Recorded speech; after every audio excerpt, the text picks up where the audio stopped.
For anyone who has ADHD, that's the combination of autism and ADHD, the connection between their body and their mind is, well, it's the absolute foundation of their well-being.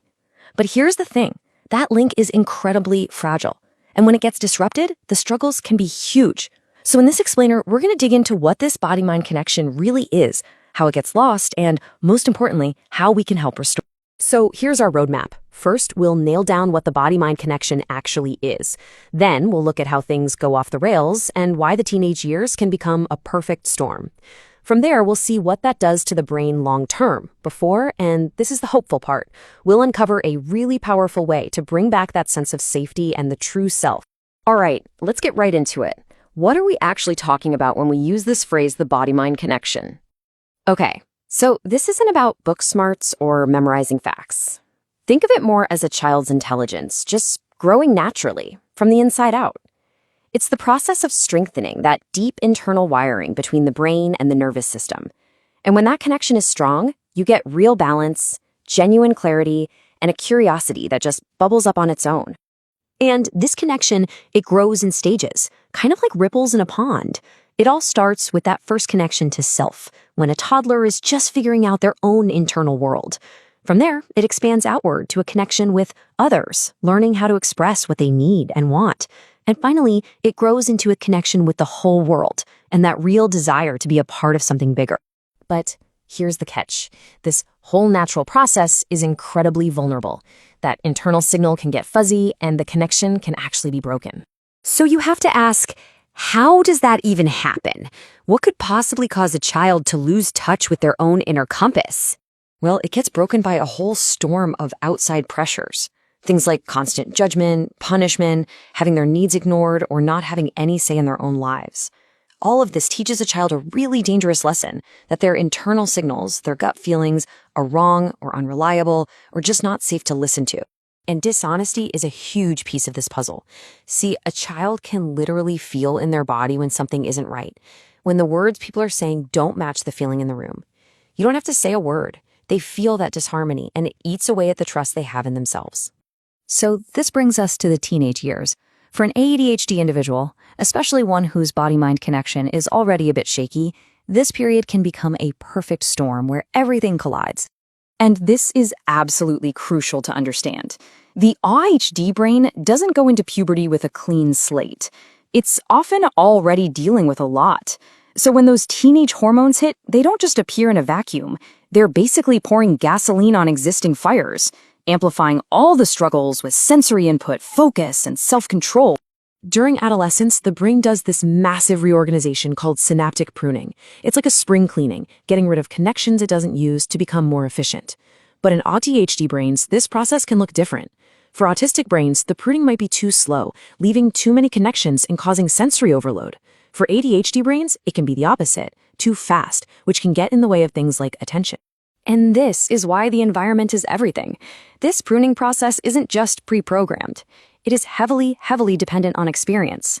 The brain keeps the connections that get used the most. So the stress, the social situations, the things a teen is learning, all of it is literally sculpting the final wiring of their brain. So what happens when that environment, during this critical window, is full of stress and judgment and pressure? Well, the brain does what it has to do. It rewires itself for survival. And that leads to a really pointed question from the source material. What kind of effect does an environment like mainstream school, which can be noisy, rigid, and overwhelming, have on this delicate process? The result is pretty devastating. The brain ends up strengthening all the wrong connections. Instead of building pathways for curiosity, safety, and relationships, it doubles down on the circuits for survival. The brain literally gets wired around shame, threat, and being completely overloaded. And here's what that looks like in the real world. You get a brain that's wired to react instantly, with almost no room to pause and think.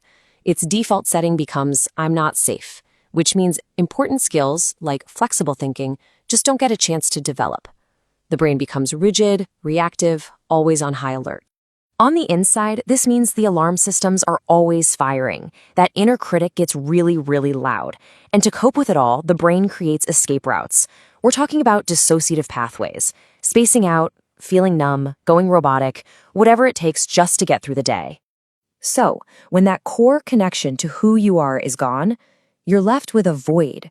You have to find something else to cling to, some way to cope. So, the question is, what do they run to? We often see different patterns emerge. For ADHD girls, it might turn inward, leading to intense shame, eating issues, or other forms of self-harm.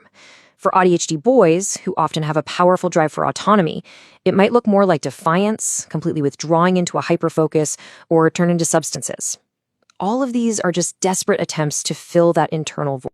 Now, I know that sounds pretty bleak, but it is absolutely not the end of the story. There is a clear path back from this.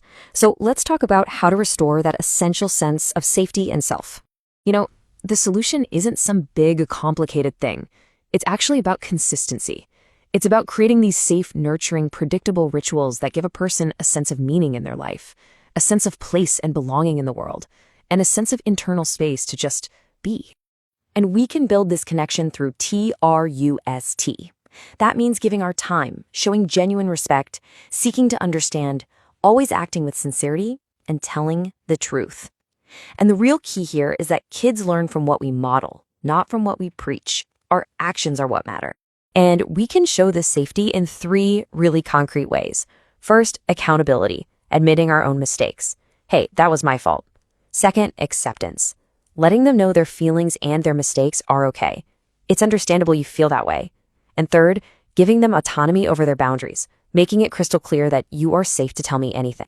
And when a child is consistently shown that kind of safety, that we're accountable, that they're accepted, that their voice matters, what emerges is a kid who is playful, spontaneous, open, and curious. Because here's the secret. Restoring their true self is entirely dependent on us showing up as our true selves for them. That's how the connection comes back.